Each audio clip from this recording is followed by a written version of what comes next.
Well, Newton tells us particles travel in straight lines. If there's no force acting on them, for them to make a change in direction, a change in momentum, takes force. Okay, but there is no force on these particles.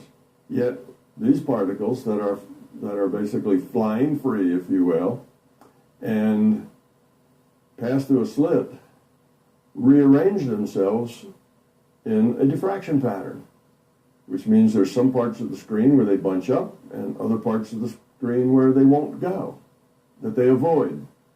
And they do this in a very specific pattern and a very specific numbers, bunch up, and then there'll be a space where they're not, and then they'll bunch up to a lesser extent in a space where they're not, and so on. It's a very precise way that they distribute themselves. Not a haphazard way, not a random way, but a very precise way, with no forces to have them do that. Well, in the material world, in the clockwork universe, this can't happen. Particles don't just distribute themselves in distributions without any force being on them. So it is it's a wrench in the monkey works of materialism. It doesn't, the material world doesn't function that way. So that says that the material world is not the fundamental world. That the material world seems to be material, but at its root it is not. Because these are the particles. The particles make up the atoms, make up the molecules. The molecules make up the physical world.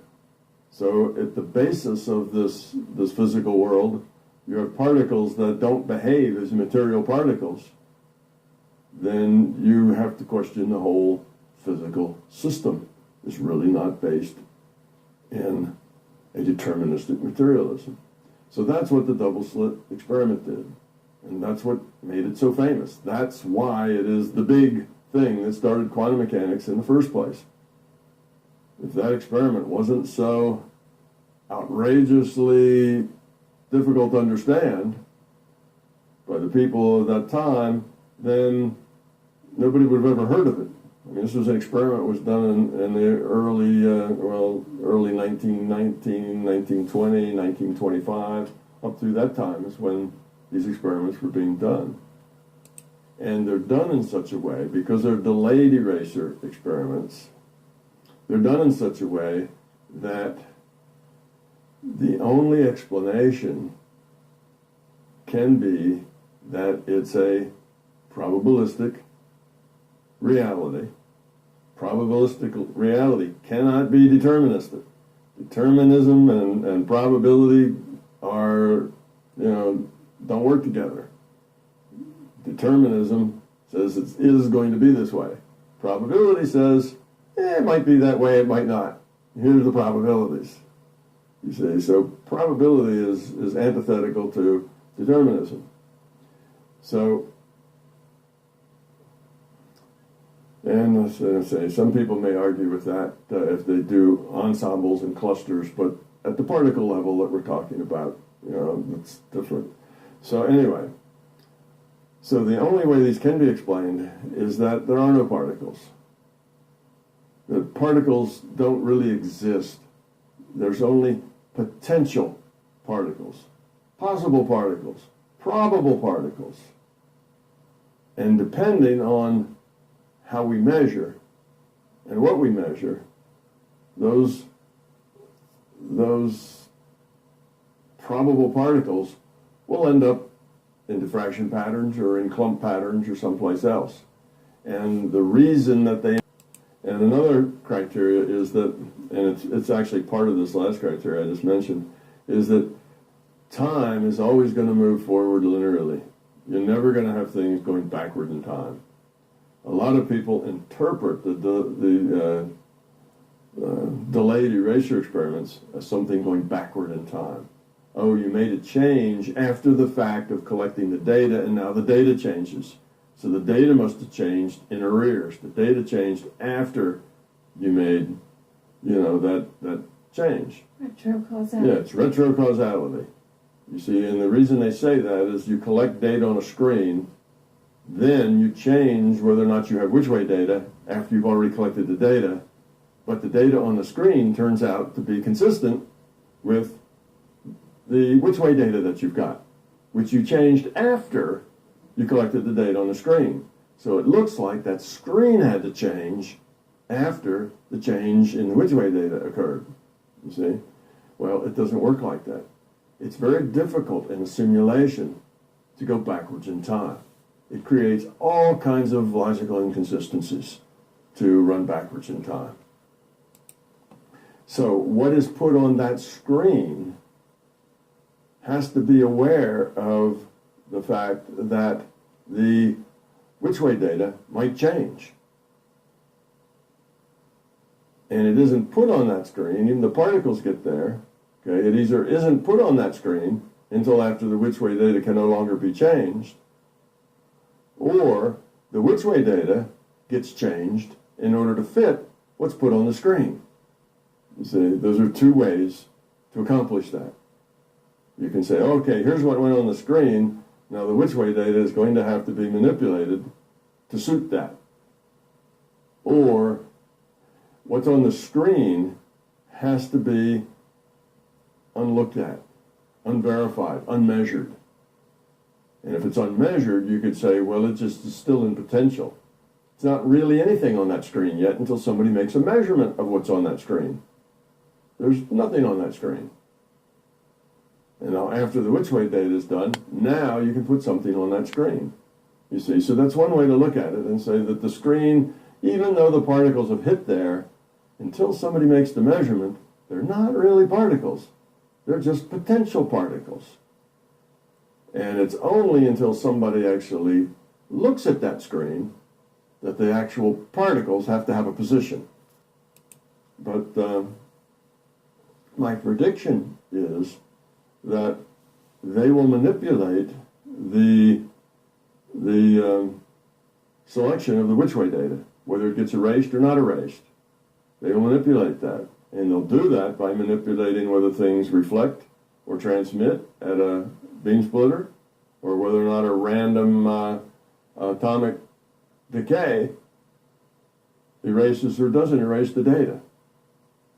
You see, so that's how I'm going to be able to predict about the transmission or reflection, or about the random direction of a particle comes out of an element, because I think the system put in that situation where it can't finesse the problem is stuck, and it's going to have to do something dramatic. And changing a function that by materialism must be 50-50, you know, whether it reflects or doesn't at a beam splitter, to something that is predictable, well, that's going to be something unexpected. It's going to be completely unexpected. So that's kind of what the experiments are doing. They're taking the original double slit a step further and forcing the system to show us how it's going to solve the problem. Is that given that this reality is consciousness-based, is a virtual reality, then virtual realities are extant, they exist only in the minds of the players. There really is no virtual reality. You know, in World of Warcraft, there really is no place where a bunch of little elves and barbarians and monsters run around, you know, hiding in caves and fighting with each other. It doesn't really exist. It only exists in the minds of the players. The players get data streams. They interpret the data streams as this reality, and it's a multiplayer game. So they have to see the same things, more or less. Their interpretations have to be similar, because it's a multiplayer game. So, if that's the case, and this is a virtual reality with people getting data streams and then interpreting them as this physical universe that we get, then nothing really comes into this virtual physical universe until data gets into the mind of a player. When a player gets the data that says there's a rock sitting here, well, now that's a rock, that's a measurement, and that rock now is in the virtual reality. because a player has measured it, has gotten it, and interpreted it, you see. Until that happens, there is no rock, because the only thing that creates a rock is a data stream. Oh, I see a printout here that says that last particle went through slit A instead of slit B. Well, now that's information here, and that becomes part of this reality. But without that information being here, whether it was detected or not shouldn't make any difference. So that's why I thought that just turning off the recorders should be sufficient to create a diffraction pattern. You see? And that makes me a lonely person of one versus, all the quantum mechanics, experts. And I'm not a quantum mechanics expert, but it's my theory that this is a virtual reality, and that time has to move forward, and that the most efficient way it'll compute is the way chosen, and so on. It comes out with that. So you take quantum theorists who say they have no idea why it works that way. You take Richard Feynman, who is one of the better quantum theorists, and he said, we'll never know why it works that way. And the mysteries of the double slit experiment hold the key to understanding this thing, and we have no idea what those mysteries are. Well, if there's that much ignorance of the fundamentals